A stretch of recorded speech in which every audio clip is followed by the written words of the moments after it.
Walang magandang memories namin ng mami. Naku, hindi naka-public yung account niya. Wala tayong makukuha dito. Pwesteng buhay naman to. Eh si Karina, nasubukan mo na bang tawagan? Napudpud yung daliri ko, hindi siya sumasagot. Teka. Hoy, anong ginagawa mo dito?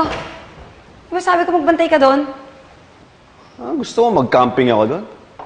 Maghapon akong tumunga nga doon, wala naman ako nakikitang Karina.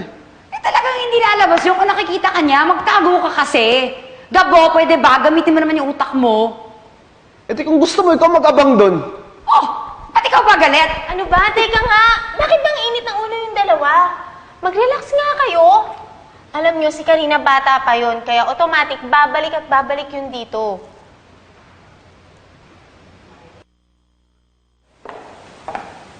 Grabe. Ngayon lang ako tinis ng ganito ng batang yun.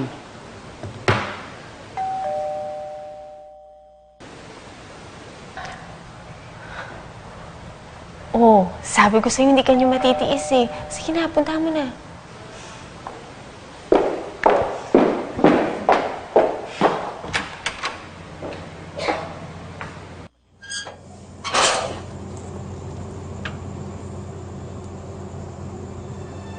Nasaan si Karina?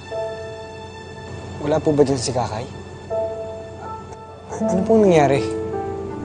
Pwede ba? Nasaan ang anak ko? Hindi ko po alam. Kakalabas ko lang po ng ospital. Wala na akong pakialam kung anong kwento mo. Hoy, sasabihin ko sa'yo ha, layo-layuan mo yung anak ko. Simula nung dumating ka sa buhay niya, natuto siyang magrebelde. Dahil yun sa'yo. Kaya pwede, huwag kang makadikit-dikit sa kanya. Dahil ako talaga makakalaban mo. Makakalis ka na. Umalis ka na. Lalo kong minalas eh. Nung dumating ka sa buhay ulit ni Karina, sige na, lumayas ka na, lumayas ka na. Layas! Ano ba?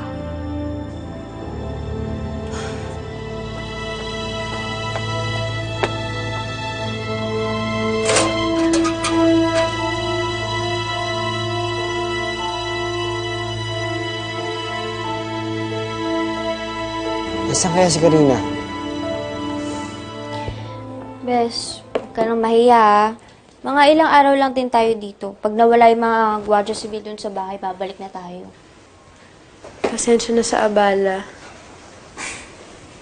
Para ka namang sirang plaka, Bes. Wala nga yun.